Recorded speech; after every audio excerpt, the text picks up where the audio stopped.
아침 묵상에 오신 여러분들을 환영하고 축복합니다. 또 이렇게 하루의 시작을 말씀과 함께 시작할 수 있게 허락하신 하나님께 감사드리고요. 또 이렇게 하나님 앞에 나아가 우리가 말씀을 시작했을 때 하나님께서 말씀과 기도와 찬양을 시작했을 때 하나님께서 우리 각 사람의 꼭 필요한 은혜를 오늘 하루 종일 부어줄 줄 믿습니다. 오늘은 가시나무 왕 아비멜렉이라는 제목을 가지고 조금 여러분과 함께 이야기를 좀 살펴봤으면 좋겠습니다. 사실 아비멜렉은 사사는 아니에요. 사사는 아닌데 기드온의 아들이에요. 기드온의 아들인데 사사가 아님에도 불구하고 사사기에서 굉장히 많은 분량을 할애를 내서 아비멜렉의 이야기를 적어놓고 있습니다. 그렇다면 왜 이 아비멜렉의 이야기를 적어놨을까요? 이걸 통해서 우리에게 주는 메시지는 뭘까요?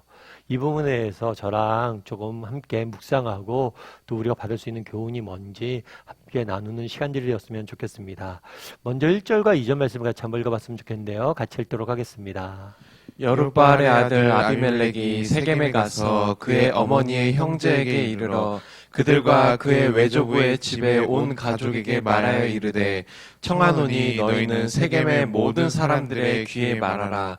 여룻바알의 아들 70명이 다 너희를 다스림과 한 사람이 너희를 다스림이 어느 것이 너희에게 나으냐.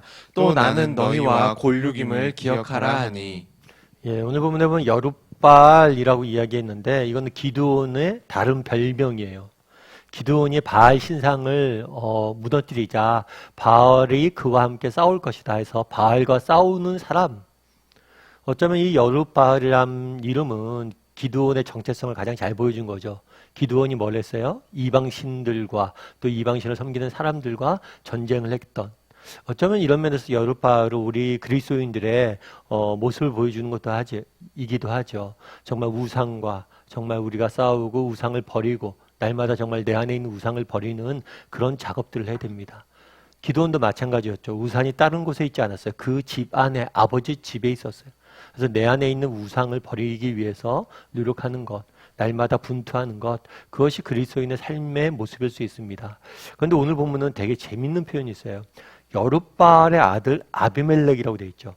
아비멜렉은 기드온의 아들이에요. 그런데 이 사실을 정보를 주는 것뿐만 아니라 그냥 기드온의 아들이라고 표현하지 않고 여룻바알의 아들이라고 표현했죠. 그 이유가 이게 대조를 보여주고 있는 거예요. 지난번에 우리가 어저께 말씀드렸던 것처럼 아비멜렉, 이 아비멜렉이라는 이름의 뜻은 뭐라고 했어요? 나의 아버지는 왕이시다. 참 바알과 싸우는 사람의 아들이 나의 아버지는 왕이시다. 이제 우리 안에 있는 우상을 버리고 진정한 하나님, 진정한 왕으로서 내 인생의 주인으로서 하나님을 모시고 살아야 되는 사람의 아들인데 뭐예요? 인간을 왕이라고 부르는 거죠. 나의 아버지는 왕이시다. 그러니까 이거는 대조를 보여주는 언어 유희죠. 그런데 이 여룻바알이 뭐라고 그랬냐면 세겜 사람들에게 가서 이야기한 거예요. 세겜에 있는 모든 사람들에게 이야기하되 뭐라고 했냐면 여룻바알의 아들 70명이 다 너희를 다스림과 한 사람이 너희를 다스림이 어느 것이 나으냐? 라고 질문을 하죠. 그러니까 여룻바알 기드온의 아들이 70명 있었던 것 같아요. 사실 어저께도 살펴봤지만 저희가 기드온은 사람들이 그를 왕으로 삼고자 했을 때 뭐라고 했어요? 아니다. 여호와 하나님만이 다스릴 것이다. 라고 이야기를 했어요. 그런데 안타깝게도 그는 말은 그렇게 하고 정말 그렇게 알고 있었지만 실제 삶은 뭐였어요? 자신이 마치 왕인 것처럼 행동했죠. 특별히 자녀들도 이방 왕처럼 첩을 두고 정말 70명이나 되는 자녀들을 낳았죠. 이방 왕이 그러는 거죠. 그런데 이 여룻바알의 아들 아비멜렉이 뭘 했냐면 반란을 일으킨 거예요. 자기가 왕이 되고 싶은 거죠. 왕이 되고 싶어서 세겜 사람들한테 묻는 거예요. 70명이 다스리는 것과 나 혼자 다스리는 게 뭐가 좋냐? 라고 묻죠. 그리고 자기를 따르라고 하고 자기를 왕으로 세워달라고 이야기합니다. 그런 다음에 이 아비멜렉에 의해서 어떤 일이 있냐면 이 70명의 형제들이 다 죽어요. 다 죽고 아비멜렉이 나중에 왕이 됩니다. 이 비극적인 이야기를 적어놨어요. 참 제가 오늘 아비멜렉 이야기를 쭉 우리가 계속해서 살펴보겠는데요. 보면서 참 안타까운 마음이 들더라고요. 기드온이 누구예요? 정말 이스라엘 백성들을 그 미디안의 속박에서부터 구원해낸 사사이자 정말 하나님 귀 쓰임 받은 인물이잖아요. 그런데 그 가정은 어때요? 한 세대가 지나기도 전에 형제가 형제를 죽이고 정말 온 가족이 다 몰살되어지는 그런 비극적인 일들을 맞게 된다는 거예요. 얼마나 이게 비극이. 사실 우리가 기억해야 될 게 있어요.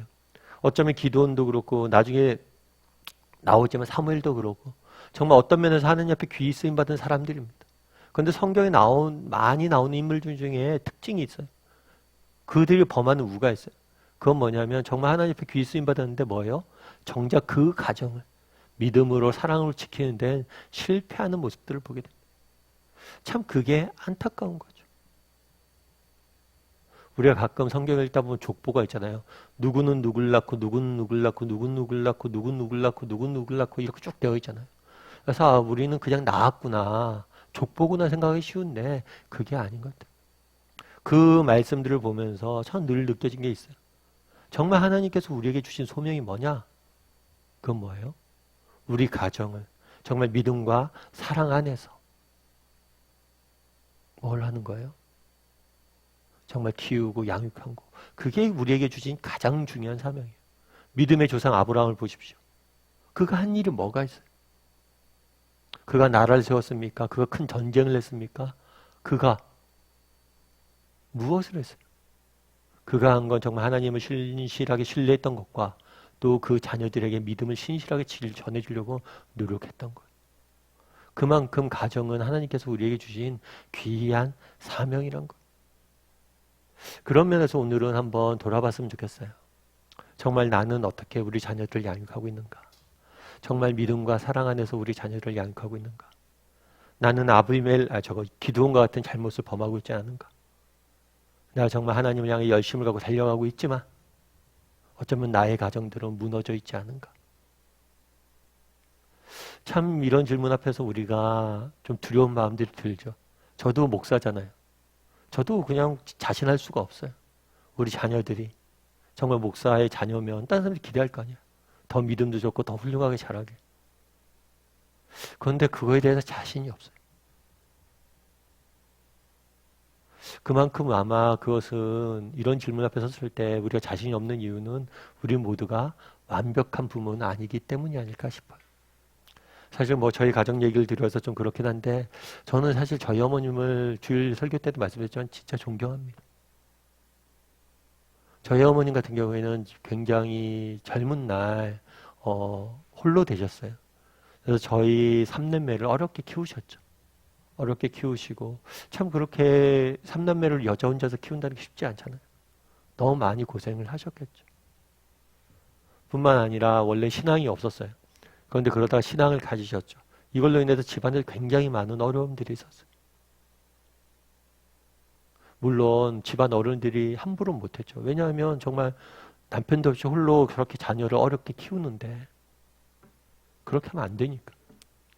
그래서 아무튼 저희 어머님 평생에 그렇게 고생하시고 힘들어하시고 그런 모습들을 늘 보면서 자랐어요.